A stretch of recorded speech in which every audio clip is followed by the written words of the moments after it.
Welcome. I am DAA of DHB Recovery Network. We all experience loss on so many levels.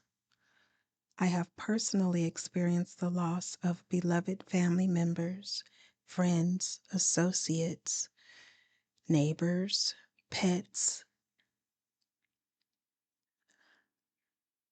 So many losses. Some of these family members were elderly or ill. Some were children under the age of 18. Grief sits within. Let's walk together as we grieve one day at a time on this weekly podcast that will be posted each Sunday at 7 a.m. Pacific Standard Time. Grief. One day at a time, 365 meditations to help you heal after the loss by Alan D. Wolfett, PhD. Fair use. March 25th.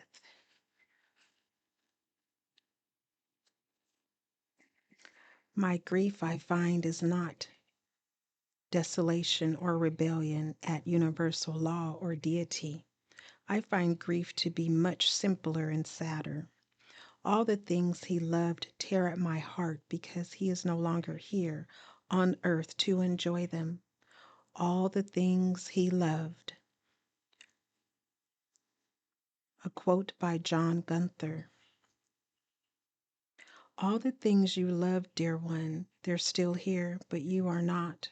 Every time we happen upon of these reminders, our hearts are torn apart again. So many days and experiences that for you will never be. All the things the person who died loved will always prick at our hearts. We can choose to act on that pain, though. We can introduce the loved things to someone new. We can volunteer time or give money in support of the things. We can say a silent prayer of gratitude for the things every time we encounter them. We can also consider finishing something that the person who died left unfinished. What was he most passionate about? Is there something we can do to close a loop or realize a dream? The meditation reads, all the things you loved tear at my heart. Today I'll burn that pain as fuel to carry one of your projects or passions forward. March 26. I measure every grief I meet with narrow, probing eyes. I wonder if it weighs like mine or has an easier size. A quote by Emily Dickinson. It's natural to silently compare our losses to those of others. She's lucky, we think. He's had it so much worse, we shudder. It's not fair, we judge. Yet, if we remember that grief can't really be weighed and that comparing helps no one, our compassion grows. Everyone who lives long enough experiences significant losses in life. That is the human condition, and all of our fellow human beings need empathy and support. We do too. The meditation reads, the next time I catch myself comparing griefs, I will remember that a broken heart is a broken heart. I will express compassion and I will nurture self-compassion. March 27.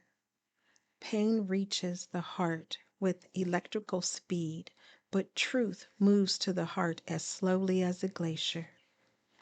A quote by Barbara Kingsolver. It's true, we felt the pain of our grief from the moment we learned of the death.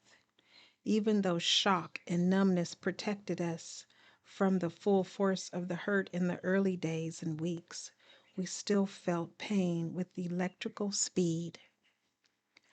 It takes us much longer to sort out the truth about what all of this means. Why did this person have to die? Why are we here? What do we have to live for now? As we naturally search for meaning and give expression to our wandering, truth begins to move to our hearts. We develop new understanding and revise our reasons to go on, not only living but thriving. This process is glacially slow, yet it is also powerful. The truth, as the Bible says, will set us free.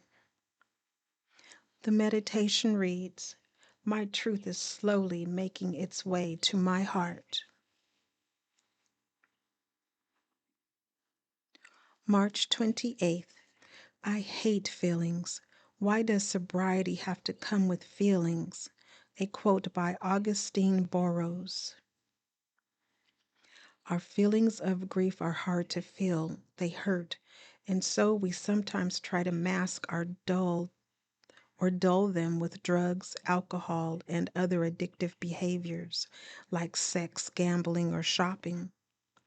But we're learning that inappropriately or indiscriminately turning to drugs, alcohol, or addictive pleasures only brings temporary relief.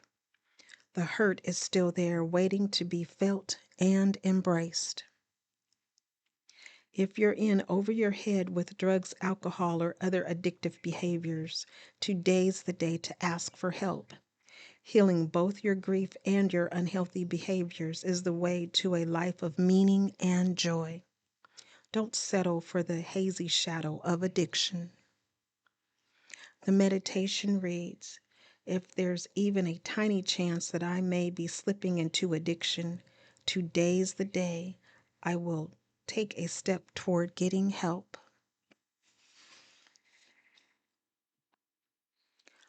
March 29th.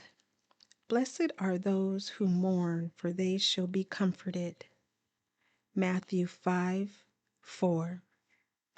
When we mourn, which means to express our grief outside of ourselves, we alert others to our inner pain. We make the invisible visible. We wear our hearts on our sleeves. We reach out. In reaching out to others, we admit that we need help. If we are used to self-reliance, this admission takes courage, but the reward for our admission is empathy. Not everyone is equipped to be a good helper in grief, but those who are give us comfort. They provide us with the balm of companionship. They bear witness to our truth and extend the promise of hope. Of course, we may also be profoundly comforted by our faith. Whatever that uniquely means to us, faith can be the most assuaging comfort of all. The meditation reads, "I will seek out and welcome healthy comforts in all forms." March 30th. To share your weakness is to make yourself vulnerable. To make yourself vulnerable is to show your strength. A quote by Chris Jamie. In the aftermath of our loss, others may tell us to be strong. There's no denying that it takes strength and fortitude to embrace and survive our grief. But the reverse is even truer. We must allow ourselves to be weak. Grief shatters us. It tears us apart. We are tender and weak. And when we are genuine with others, expressing our most painful thoughts and feelings, we allow them to see our weakness. We expose our vulnerable insides. The paradox is that it takes courage to let others see our weakness. From our weakness and vulnerability grow our healing. They are fertile soil. The meditation reads, "I will allow myself to be weak and vulnerable. In grief, weakness is strong, and vulnerability is powerful." March 31st. The beauty of the unexpected lies within the surprise of the momentum, not only at its tipping point, but also within all the moments waiting. A quote by Akla Nathan Logaswaran.